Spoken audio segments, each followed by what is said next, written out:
How do you sell anything to anyone? You first must master the 6 rules of persuasion. And we can't talk about selling without referring to the professor, author, and psychologist Robert Cialdini. To better understand the art of persuasion, Cialdini spent 3 years applying for and training as a used car dealerships, charity organizations, and telemarketing companies to observe real-life situations about and within persuasion. He wrote down all of his insights in his 1984 business classic, Influence, The Psychology of Persuasion. Cialdini came up with 6 principles of persuasion that work in all fields and all areas of life. His premise is that people want to avoid the labor of thinking when making decisions. We have to make thousands of decisions every single day, so if there is a chance to delegate or simplify some of these decisions, we're subconsciously conditioned to take those shortcuts. The 6 principles offer a mental shortcut, therefore, that makes it easy for us to say yes to something. Let's go through each one of these principles and see how you can use them in your copywriting and for your business. Principle 1, reciprocity. Reciprocity is instilled deep in our subconscious minds. When someone smiles at you, you often smile back. When someone gives you a gift, you're socially obligated to usually give them something back.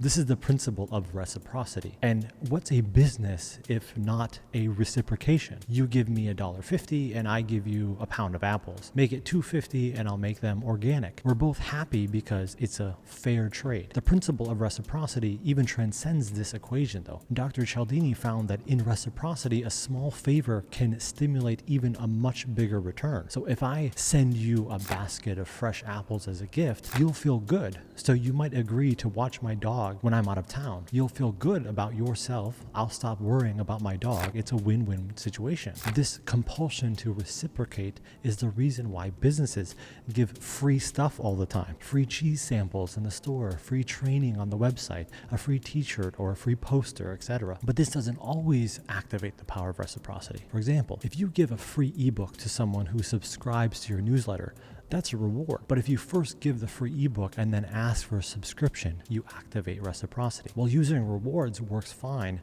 researchers found that giving the information first can actually double the conversion rate. A study published in Persuasive Technology showed that twice as many visitors gave up their information, meaning their email or their phone number, after they got access to free content. They didn't have to subscribe or to pay back in any way, but the principle of reciprocity compelled them to do so anyway. In this light, the position of your call to action button on your website can make the difference between a reward and a good deed that triggers reciprocity. You can place the button to subscribe at the very top of the page, or you can wait until the visitor reads your post, watches your video, or listens to your podcast. In both cases, the content is the same, the call to action is the same, but the timing is different. If someone reads your blog post and finds it helpful, they'll be more compelled to reciprocate the value you gave them by subscribing. You can always put a call to action before and after a blog post to make sure that you hit all the right spots though. That's what I recommend. But be careful here.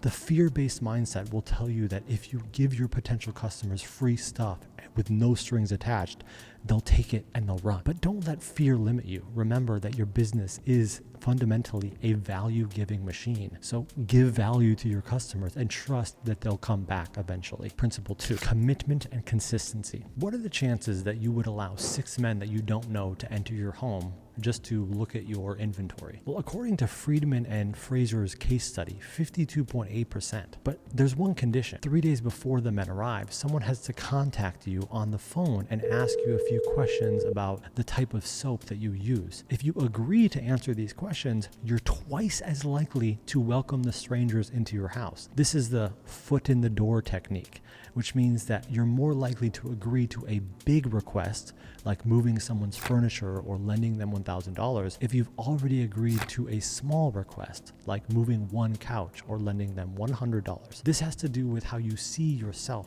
We tend to take actions that confirm our self-concept. If you believe you're helpful, if you believe that you're charitable and compassionate or selfless, you'll make choices consistent with these characteristics. So when someone asks you for a big favor, you'll say yes, especially if you first said yes to something smaller. Once committed, you'll want to be consistent. So marketers use these principles of consistency all the time. They know if they can nudge a customer to take one effortless and risk-free action, they can persuade them to make a purchase later.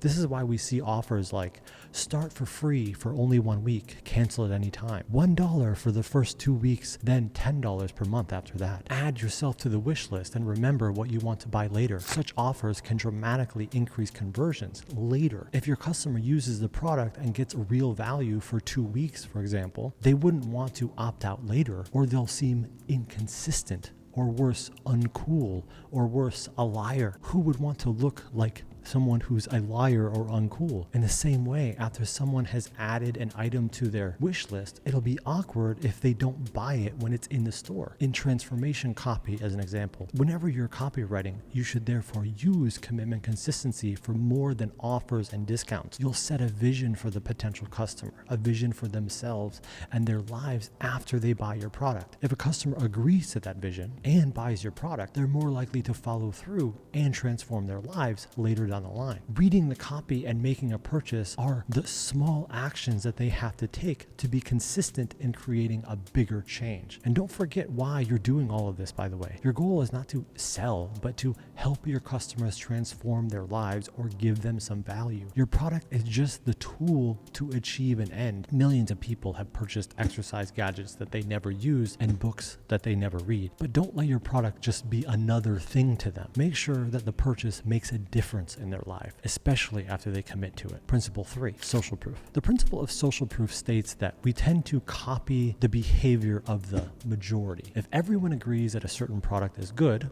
or bad, everyone must be right? Conforming to the group helps you feel connected and gives you the sense of belonging that you need for survival. It spares you the energy wasted on thinking so much, and thinking is no small task, by the way. Say you want to buy a shovel for your garden. You look it up on Amazon and you find 2 options. Shovel A has hundreds of reviews and 2,435 ratings with an average of 4 stars. Shovel B has no reviews and 4 ratings with an average of 5 stars. Which one are you going to buy? Although it has fewer stars, Shovel A seems much more credible, right? Otherwise, why did all these people buy it? If I were you, I'd immediately dismiss Shovel B and buy the first one. The number of reviews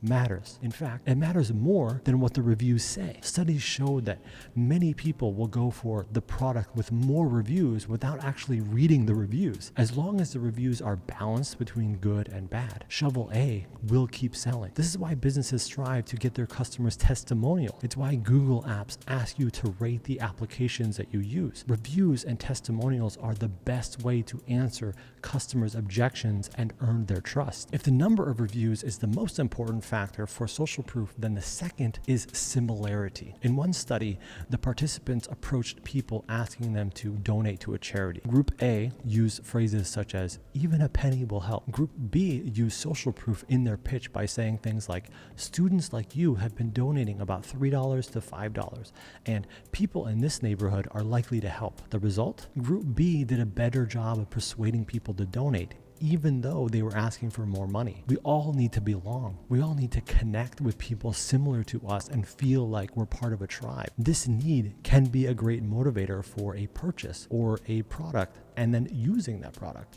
to improve our lives. How then can you use social proof in your copywriting? An article by Eileen Lee, partner at venture firm Kleiner Perkins, Caulfield and Byers, categorizes social proof into 5 types. Expert social proof. We tend to trust experts even if we don't know them. This is why we buy dentist recommended toothpaste and dermatologist approved cosmetics. We have no clue who these dentists are or who these dermatologists are. Nevertheless, we feel safer after buying the products that they recommend. They're dentists, right? They know what they're talking about. They must. There's also celebrity social proof. Celebrity endorsements has obviously been used for years in both business and politics. If a celebrity is using your products, it's bound to get a lot of attention. This works for any product, by the way, from water bottles to books to cars and even marketing solutions. Then there's also user social proof. User testimonials and reviews can earn the trust of your new customers. If your product has helped some people transform their lives or solve their problem, they'll be happy to share their stories and encourage more people to buy from you. And then there's also the wisdom of the crowd. You can always give more credibility to your business by displaying the total number of users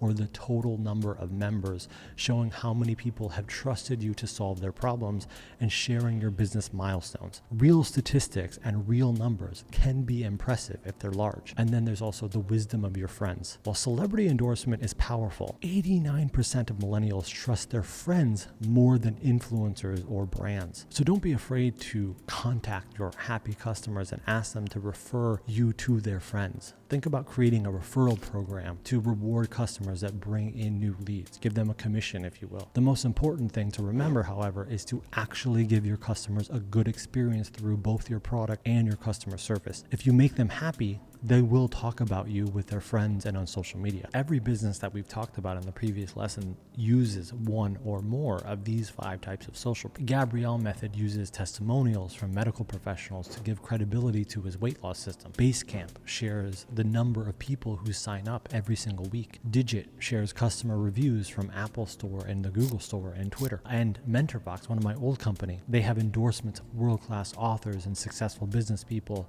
that have used the application and contributed to the content itself. Virtual Worker Now has a lot of our logos of our famous clients front and center on our website. Social proof is the one thing all these businesses have in common, and it's the one thing that is the most important element for your copy. Principle 4, liking. You may have heard about liking before, and you might have heard it explained why you have to be likable to connect with your customers.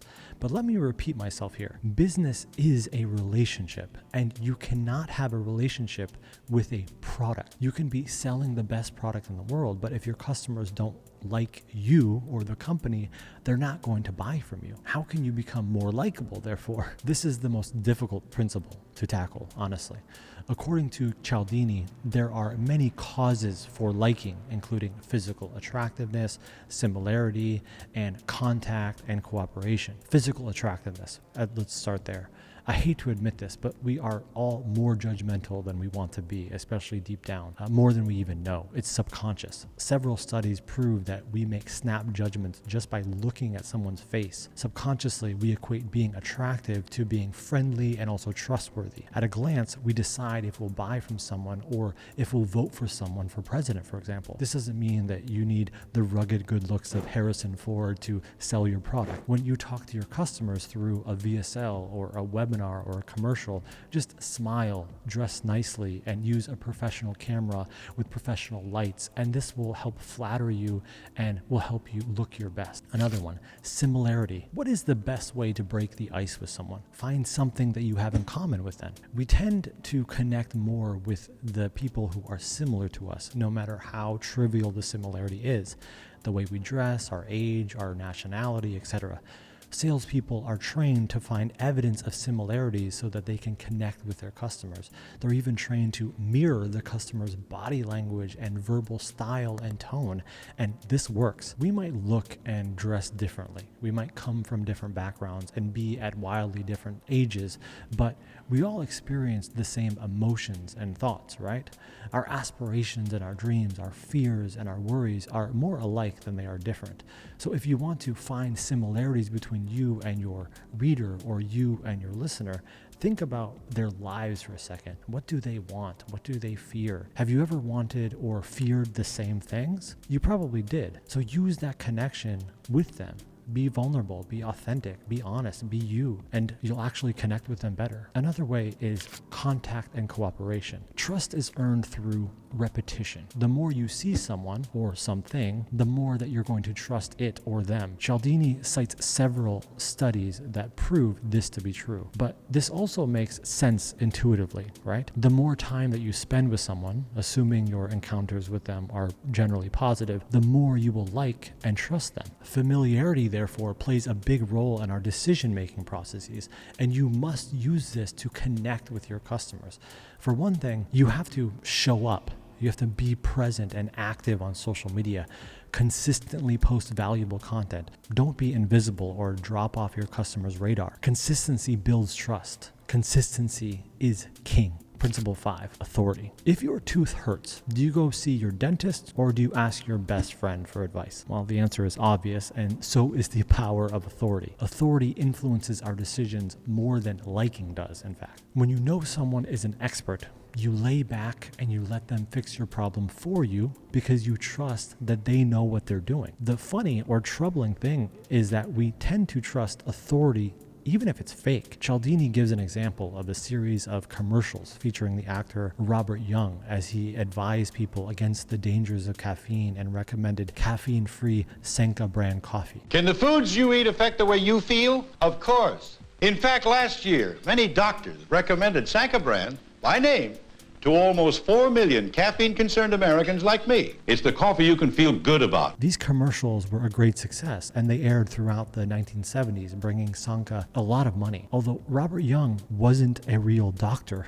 people associated him with one because of his TV series Marcus Welby MD. His expertise was fake, but people bought the product anyway. So how can you convey your authority? Well, here are some obvious and not so obvious ideas. List your credentials. Titles such as doctor or professor can show credibility. Share your customers' testimonials. Instead of speaking about your success, let your customers speak about you instead of you. Invest in your website. Unless your website looks good and professional, people are not going to buy from you, no matter how many titles you have next to your name. Create useful content. Almost any business can use a blog or a video channel on YouTube where they can share useful content with their customers and help them learn more about the product and how to use it. This will build authority. Provide proof. Do you believe that you're an expert in your field and your product works? Prove it. Share the story of how you came up with your product and what makes you qualified to sell it. Talk about the science behind your product and the features that make it special. Principle 6, scarcity. In 1975, researchers Worchel, Lee, and Adewale created a simple experiment where they asked people to try chocolate chip cookies. The participants would pick the cookie from the jar, taste it, and rate its quality. All the cookies were the same, but the number of cookies in the jar differed. For half the participants, the jar had 10 cookies, and for the other half, it only had 2. Can you guess where this is going? Although the participants tried the same cookies, those who saw only 2 in the jar rated them much higher in terms of quality and in taste. This classic experiment proves something that we intuitively know. We all value scarcity. If something is scarce, we assume it is valuable. That is why limited editions and exclusive items are more expensive than more available counterparts, regardless of the quality or usability. Here are some ways to use scarcity in your marketing. Show that the supply is limited, only 2 left in stock, or 1 hour left before this offer disappears. Such offers and copywriting can create a sense of scarcity and get people excited about whatever you're selling. You can also release seasonal products. By making some products available only for a limited time or for a limited season, you can increase the demand for them. Starbucks, for example, releases its famous pumpkin spice latte only during the fall season, so the customers wait for it all year and buy more of it when it's available. Also, you can use urgency. You can always make your product scarce by limiting its availability, but you can do this by working around the product. You see this on Amazon. You want it tomorrow? Well, order within 2 minutes and choose 1-day shipping at checkout. While the product stays the same, the urgency encourages the customers to take action. Scarcity can be tricky since everyone is using it. I understand that everywhere there are weekend discounts and special offers and limited time promotions and countdowns and last chances. Be careful, therefore, not to overuse scarcity or it'll lose its effectiveness, obviously. Be genuine, create real offers, and always provide real value to customers, but you can create scarcity. So let's recap. After years of research and practice in the art of persuasion, Professor Robert Cialdini discovered 6 universal principles that influence our actions and our decision-making. Thinking is effortless, and these principles act like mental shortcuts that make the decision-making process much easier for our brains. Cialdini's principles are, remember, reciprocity, commitment and consistency, social proof, liking, authority, and scarcity. Understanding these principles will help you not only write great copy, but also they can transform your life and your relationships with others. Like any other tool, these principles can be used unethically or ethically. So obviously lead with your values, make good choices, and always align your intentions with honesty and serving others. With great power comes great responsibility. Hopefully that helped. Thanks for listening. Until next time. Cheers.